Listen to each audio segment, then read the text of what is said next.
19h52, Michel Fayad, est-ce que la France peut être aussi entraînée malgré elle dans le conflit?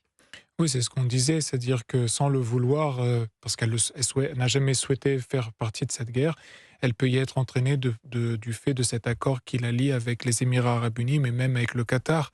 Et comme je disais, il y a un tel lien entre les pays arabes du Golfe, donc Arabie saoudite, Qatar et Émirats arabes unis, et le complexe militaro-industriel français, que la France, si ce conflit dure en longueur, risque effectivement de devoir rentrer dans cette guerre, et pas seulement la France, la Grande-Bretagne également.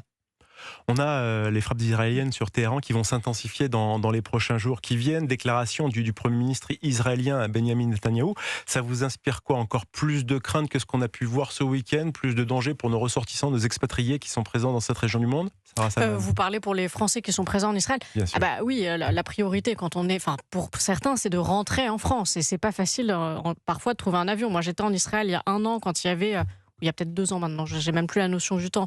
En tout cas, il y avait un risque d'embrasement Iran envers Israël et c'était déjà très difficile de trouver un avion. Donc oui, ça c'est sûr que c'est la priorité. Après ensuite, vous parliez en France. En France, le risque aussi, c'est l'importation du conflit. On l'a vu avec l'importation du conflit israélo-palestinien et l'augmentation des actes antisémites. Donc ça, c'est aussi un autre risque. Michel. Il faudrait juste dire qu'on dit qu'il y a à peu près 130 à 150 000 Français en Israël. Il y en a à peu près 35 000 Français au Liban et il y a à peu près 45 000 Français aux Émirats arabes unis. Je compte même pas Puis c'est les Français. vacances en plus. Oui, Oui, et il c'est y en pour a ça. en plus pour les vacances, tout à fait. Et je compte même pas les Français qui sont au Qatar ou en Arabie Saoudite, ce qui signifie qu'il y a quand même une population française importante, plus grande en termes de population que la ville de Nice, donc, ou de Toulon. Donc c'est quand même quelque chose, si on veut les évacuer, ça va nécessiter des avions, des bateaux, et tout ça dans une période où chacun s'envoie des missiles balistiques, des missiles, des drones, des avions qui tirent. Enfin, vous voyez, c'est pas simple.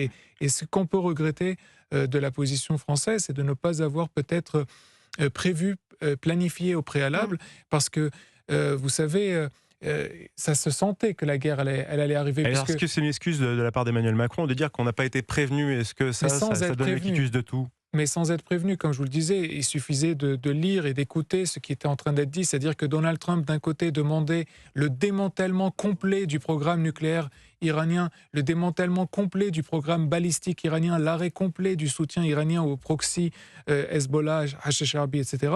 Et de l'autre côté, les Iraniens n'étaient disposés qu'à diminuer le taux d'enrichissement de l'uranium. Donc en fait, c'était deux discussions parallèles, deux positions complètement et diamétralement opposées. Donc n'importe quel analyste du Quai d'Orsay qui vient de rentrer au Quai d'Orsay pouvait faire une note à Emmanuel Macron ou dans les renseignements lui disant: écoutez, il y a un sérieux risque de guerre. Donald Trump est en train d'amener dans le Golfe une armada plus importante que et la guerre du Golfe de 2003 et la guerre du Golfe de 91. Donc un minimum, ça serait de préparer qu'est-ce qu'on va faire pour faire sortir les Français d'Israël, des Émirats arabes unis, du Qatar, de l'Arabie saoudite, du Liban, etc. etc. C'est-à-dire qu'il fallait préparer. C'est le rôle d'une grande puissance comme la Ah France. oui, il y a Sarah Salam. certaines personnes qui sont actuellement à Dubaï, croyez-moi que si elles avaient été informées, elles n'auraient pas pris leurs vacances à Dubaï aujourd'hui. Il y avait, je pense, un manque d'information. Alors les Français qui vont en Israël, ils savent que la situation, voilà, les alarmes peuvent sonner, etc. Mais oui, il y a un manque d'information, je le crois, clairement. Vous pensez que Emmanuel Macron a failli, Michel Fayad?